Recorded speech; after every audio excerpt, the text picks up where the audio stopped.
Hello, good people. I welcome you once again to this very episode. I remain your friend, Fidel De Castro. I say good morning, good afternoon, and good evening, depending on your location.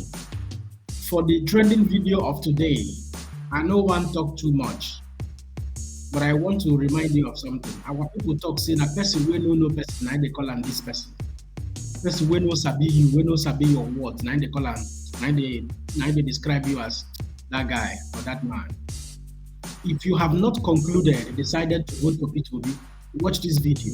I bet you, after watching this video, you are convincing not only yourself but also your families and your friends. If you have decided to vote for Peter Obi, after this video, you go high more to vote for him. And for this reason, I'm going to say 1,000 Hail Mary for Peter Obi. Yes, because his track record speaks for him. Let's listen to Peter Obi, and you will believe with me that Peter Obi is the man for the job. God bless you. Nation gets everything right, or is politics wrong? Everything is wrong. If a nation gets everything right, but its politics wrong, everything is wrong. Because with politics, you're talking about leadership and governance. And the foundation to getting politics right is accountability.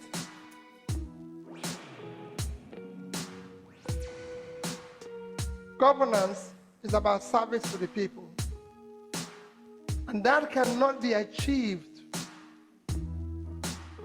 successfully without accountability. Public office holders must be accountable to the people. It's like answerability. You must be able to answer the people. That is why, especially in democracy, that's why they say democracy is government of the people, by the people, for the people. So it's about the people, not about the leader. So the leader must periodically subject itself to public accountability. And you say, oh no, they don't do that. But it's for you to demand that. I was just speaking to people, and I said, the problem in our dear nation is that people think the leader knows everything. The leader should do everything right. No. It's like that all over the world. There's no place where the leader does everything right. You check from what is happening in America now. It is the people that are demanding who want this. You elected them. When they were campaigning, they were telling you all the good things. There was something they offered. Electing them is more like you going to market or going to anywhere to buy something. There's a promise in a product. That's why you paid for it. The same thing is the leader you voted for. There was a promise. I promise that if you vote me in, I will do A, B, C, D, E, F. That is what you're seeing. That is the brand you're seeing in that product which you're going to pay for. So I'm going to pay for this product. I haven't paid for this product. You take it home. You want the product to fulfill what you paid for. The same thing is your leader. I voted for him or her because they promised to do A, B, C, D. You must demand it and say, you told us you're going to do this. You told us you're going to do this. So we want to know what is happening. If I look at most of you now, you don't even know what happens to your local government, to your state. I look around here,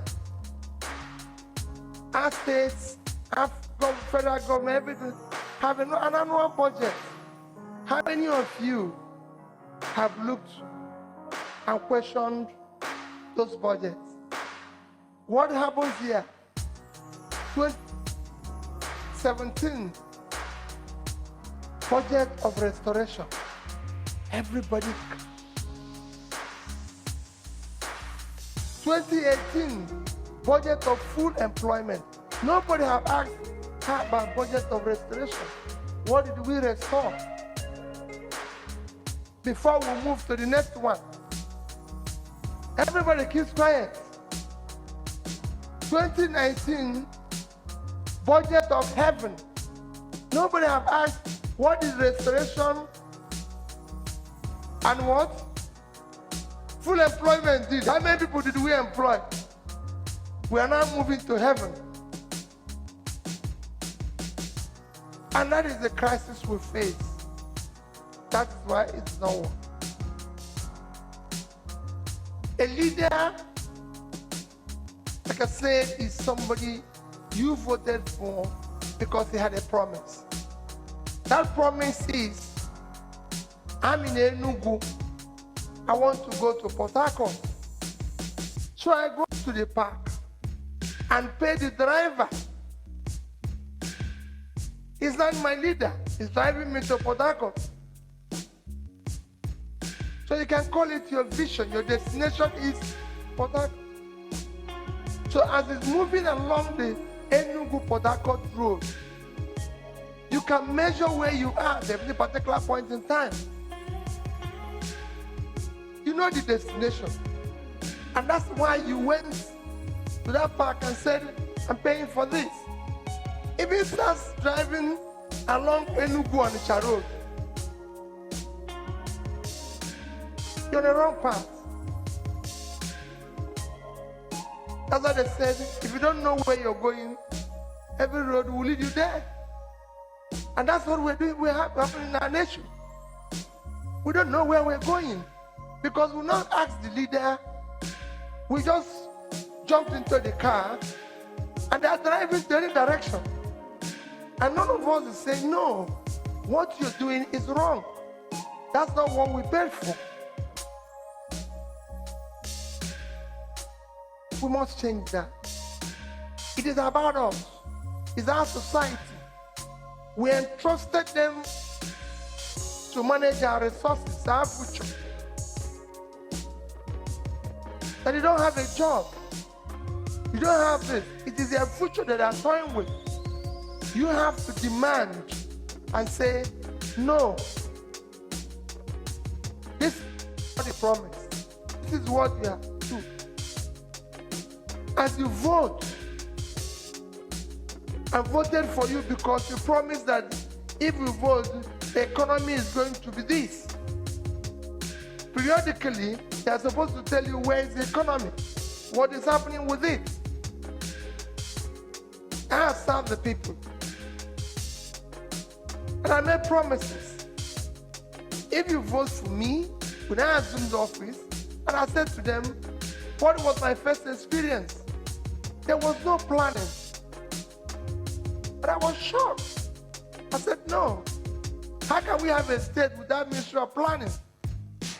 So what I did quickly was set up Ministry of Planning. And I found out that we have no vision. We have no destination. And I said, no. We are going to have a destination. So we set up a Ministry of Planning. And what was our destination? We said, since we don't have any goal, we adopted what you call Millennium Development Goal. We said our vision, since it's properly articulated by the UN, is to achieve it. And we set up our vehicle for achieving it, which we christened Anambra Integrated Development Strategy. Now I just used 3 areas of it to tell you. First goal of Millennium Development Goal is to eliminate extreme poverty and hunger. We did the first poverty mapping in this country. We did statistics of where poverty is more in the state. And that study showed us few local governments like Anambra West, Ayamelum, Umaru, and a few other areas of Anambra State And we did a study and said, why are these people poor? Guess what came up? The greatest thing they need was access. Because they were farmers, they didn't have access to bring their products to the market. That is the reason that if you go to Anambra State today, there's more railroads than there is in the urban areas, because we needed access for them to have access to the market. And while we're doing that, we ask them, it is not about us, it's about you. So you have to question what we're doing. So instead of our plan and our budgeting being supply driven, it was demand driven. So what do you want? Because it's about... You all have had it all from P2B. My question to you that is listening to me, whether you are a father, whether you're a young man, an adult, a young adult, a young man, how would you feel in the future? Having studied in abroad, work in private organization, acquired experiences, and you come back to Nigeria, your home country, to participate in politics actively, to possibly vie for the position of a governor, state, local government chairman, and the rest of them. And an old man of 90 years tells you, no, it is not your turn, it is his turn. Or an old man of 80 years tells you, no, you are not experienced to be the leader, to assume the leadership of the community. How would you feel? If you're a mother, how would you feel when that is the situation of your son? If you're a father, how would you feel when that is the situation of your son? We need to vote into power people who are well-informed, people with track records, men with vision. The video you just watched now is P2B speaking and explaining his experiences when he assumed the governorship seat in Anambra State. You had it all, how he was able to scale through and did all that he achieved, and at the same time left money for the state and also invested money for the state. We need credible leaders who would make Nigeria beautiful again. This is why I'm appealing to you that is listening to me. You need to change your mindset. Since we always want to imitate the Western world, the Igbo people, let us also imitate them in voting credible leaders. Let us also imitate them in coming out to vote during election time. May God bless you. I remain your friend, Fidel De Castro, and I hope to come your way soon. Don't sell your conscience. For the future you prepare, for the future you are preparing today indirectly, will come back to haunt you. I pray that is not your portion.